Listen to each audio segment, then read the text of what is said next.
Bien-aimés, vous savez, pour que certains peuples attirent la grâce de leur Dieu ou des dieux, qu'est-ce qu'ils font? Ils procèdent à des sacrifices d'enfants. Ils font des choses. Et c'est pourquoi vous allez comprendre, là Dieu a dit, même dans le cadre d'un mariage, il n'y aura pas de relations sexuelles pendant la période d'écoulement de sang. Il n'y en aura pas. Parce que Dieu protège une chose qu'il a lui-même rendue légale et il désapprouve une chose qu'il a rendue illégale. Qu'on ne vous trompe pas, la loi de Dieu n'a pas évolué avec le Nouveau Testament. La loi de Dieu s'est confirmée et c'est pour ça que Jésus est mort à la croix. Oh, donne-moi un amen. Et ces choses dérangent plusieurs personnes. Des pactes, même dans la sexualité, il existe des actes sexuels. Il existe des temps sexuels. Il existe, permettez-moi de le dire sans me gêner, il existe également des entrées sexuelles qui sont en réalité un pacte, mais on ne vous le dit pas. Il va te dire, oh j'aime comment tu as des formes, j'aimerais faire ça par derrière. Et puis un autre pasteur va te dire, c'est quand même ton mari, accepte. Il est ton mari mais il n'est pas ton Dieu. Ah, donne-moi un amen.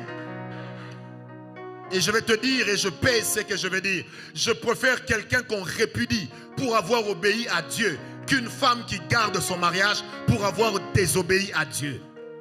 Et peu importe la qualité de celui qui vous dit ce n'est pas un péché, qu'il commence d'abord par arracher les pages de sa Bible, qu'il commence par arracher Romains 1 à partir du verset 26, qu'il commence par arracher toutes ces choses. S'il ne le peut, alors il n'a pas le droit de le dire. Donne-moi un amen. Et donne-moi un amen. Pensez-vous que parce qu'on est marié avec une personne, cela empêche qu'on sacrifie la personne? Non, on la sacrifie bien, même mieux. Mais qu'est-ce qu'on fait? Parce que certaines positions sexuelles sont en réalité des cultes qu'on est en train de rendre à des divinités. Sont des invitations que l'on rend à des divinités. Frère, le Dieu de la Bible n'est pas bête. Ah non, toutes nos passions ne sont pas forcément pures. Et ce n'est pas le mariage qui donne à de mauvaises passions une pureté qu'elles n'ont pas. Bien-aimé, Dieu n'a pas changé. Et les temps ne changent pas Dieu. C'est pourquoi l'apôtre dit ceci, qu'il est le maître des temps et des circonstances. Car en lui, il n'y a ni changement, ni ombre de variation. Il n'y en a pas. Donne-moi un amen. Ces choses, si on ne vous le dit pas, bien aimé, vous allez détruire votre vie. C'est pourquoi il y a des gens ici qui ont l'habitude de dire, j'ai élevé des autels, comment Dieu ne fait pas? Tu continues à sortir avec le mari d'autrui et tu crois que Dieu, on l'achète avec de l'argent. Foutaise. Donne-moi l'amen. Mais moi j'ai prié, le prophète m'avait dit. Le prophète n'est pas Dieu, il n'est qu'un instrument. Il peut arriver au prophète de regarder son intérêt. C'est ça le cœur de l'homme. Mais la prophétie ne vérifie pas la Bible. C'est la Bible qui vérifie la prophétie. Le jour où on vous donne une prophétie que la Bible n'accepte pas, même si ça vient de moi, rejetez-la. Bien-aimé, Dieu ne taille pas le péché à la dimension de la foi. Non, Dieu voit le péché à la dimension de la chrétienté, à la dimension de notre appartenance à Christ. Pas autre chose. La parole de Dieu, on ne peut pas la détourner, on ne peut pas la contourner. C'est que la Bible a dit non, restera non jusqu'à la fin des temps. Donne-moi un amen. Et c'est par des choses aussi stupides que le diable est en train de conduire de plus en plus de personnes en enfer. De plus en plus de personnes en enfer. Parce que nous voulons tellement nous satisfaire que nous oublions ce que la Bible a dit. Madame, ne donne pas à ton mari ton postérieur. C'est fait pour faire caca et non pour entrer. Donne-moi amen. Vaut mieux un homme qui te dit je te quitte parce que tu ne veux pas me donner ça, plutôt que de rester dans un mariage dans lequel toi-même tu te poses la question, est-ce que ce que nous faisons m'amènera au ciel? Frère, peut-être que ton mariage ne va durer que 20 ans, 15 ans, 30 ans, mais là au ciel, nous y serons pour l'éternité. On ne peut pas comparer l'éternité à un laps de temps. On ne le peut. C'est pourquoi la Bible dit, notre Dieu est éternel. Ça veut dire, il existe par lui-même. Avant que le temps ne soit, il est. Et lui nous amènera dans son éternité, afin que nous aussi, nous soyons comme il est. Habitons avec lui, l'adorant et l'exaltant. Si tu es d'accord, donne-moi un amen bien.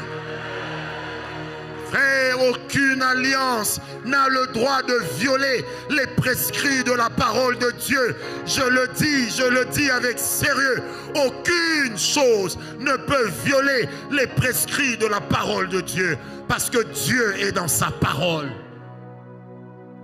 Dieu n'est pas ailleurs. Il est dans sa parole. Ah, donne-moi un amen. Et la Bible dit dans le psaume 147, verset 5, l'Éternel dit une parole, il court derrière sa parole pour l'accomplir. Il ne court pas que pour accomplir des paroles de bénédiction, mais il court aussi pour accomplir des paroles de malédiction. Nous ne prions pas un Dieu bête. Nous ne prions pas un Dieu qui a une longue barbe et qui nous regarde comme s'il n'avait rien à faire. Oui, mon fils, fais ce que tu veux. Non, il n'y a que Dieu qui ait le droit de faire ce qu'il veut. Toi et moi, nous n'avons pas le droit. L'alliance est sacrée. L'alliance est sacrée. L'alliance est sacrée. Blaguer avec tout. Mais il y a de ces choses, tu blagues avec aujourd'hui. Tu peux rire aux éclats. Mais n'oublie pas, tu paieras. Tes enfants aussi paieront. Donne-moi un amen. Tes enfants aussi paieront. Messieurs qui aimaient bien jouer au Don Juan, est-ce que tu sais là où tu vas? Est-ce que tu connais les alliances qu'il y a derrière cette beauté? Mesdames qui aimaient jouer au Donabeja, aux femmes les plus belles et les plus remarquables de la contrée, n'oubliez jamais que ce n'est qu'un détail. La chose qui compte, c'est l'éternité. Qui m'a donné un amen? Amen. Oh, je sens la présence de Dieu. Quand on veut te voler ta destinée, on te conduira à faire des choses qui amèneront Dieu à se détourner de toi. Et lorsque Dieu se sera détourné de toi, le diable se chargera lui-même de te mettre à mal. Frère, je me rappelle de cette fille que j'ai reçue une fois aux États-Unis, fille d'un grand pasteur. Elle me dit, mon père est reconnu comme un grand pasteur. Il prêche Jésus-Christ. C'est extraordinaire. Il parle de la sanctification, c'est grave.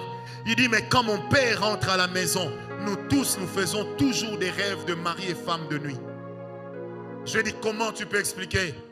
Elle me dit, j'ai acculé maman, Et maman m'a dit un jour que votre papa draine des foules en utilisant un esprit de sirène. Il a le nom de Jésus dans la bouche, mais c'est la sirène qui fait tout le travail. Je préfère diriger une église de 2 membres, en sachant que nous 3, nous irons au ciel, que diriger une foule, en sachant que nous tous, nous irons en enfer. Ah non, frère, les hommes vont nous applaudir, c'est pour un temps.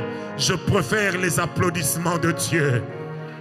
Je préfère le jour où on arrivera devant la porte du paradis, et puis les portes s'ouvrent, on voit je ne sais quel archange se tenir debout, et puis il suffit, et Gabriel, porte-parole de l'Éternel, il vient dire, Francis, entre. Frère, ce jour-là, je vais frimer comme un handicapé de naissance qui vient de marcher dans une campagne de renards bonqués. Même quand vous lui dites, assieds-toi, il veut toujours marcher. Papa, je suis converti pour aller au ciel. Je m'en fous d'être pauvre. Je m'en fous d'être célèbre. Je m'en fous. Objectif, ciel. Et ma prière, frère, c'est que le jour où nous serons devant la porte du paradis, quand je regarderai à gauche, je regarderai à droite, que je vous voie. Que je vous voie. l'Éphraïm fait des fiers, ça passera. Les vieilles personnes que tu vois à côté de toi ont aussi été jeunes. Peut-être que dans leur jeunesse, elles étaient plus belles que toi. Le temps est passé. L'eau a coulé sous le pont. Le ciel ou rien. Le ciel ou rien. Je répète, le ciel ou rien. Le ciel ou rien. Le ciel ou rien. Le ciel ou rien. Je me rappelle d'une personne qui m'a dit un jour, Francis, je vais te dire des choses, ça va asseoir ton aura. Je lui dis non, tu peux les garder pour toi. Tel que j'avance, si je ne meurs pas tôt et si Christ ne revient pas, j'arriverai là où Dieu m'a dit que j'arriverai. Je sens la présence de Dieu. Si tu dis, mais pour qui il se prend? Il se prend pour un enfant de Dieu. Point barre. Tu peux même m'appeler Francis, tu peux m'appeler frère. Ça m'est égal. Ce qui compte, que mon message ce soir passe. Que mon message ce soir passe. Que mon message ce soir passe. Mes amis, l'enfer existe. Est-ce que vous m'avez compris? L'alliance qui n'a pas d'exigence n'est pas de Dieu. Je répète, l'alliance qui n'a pas d'exigence n'est pas de Dieu. Ce n'est pas de Dieu. Les péchés qui amènent l'alliance à être détruite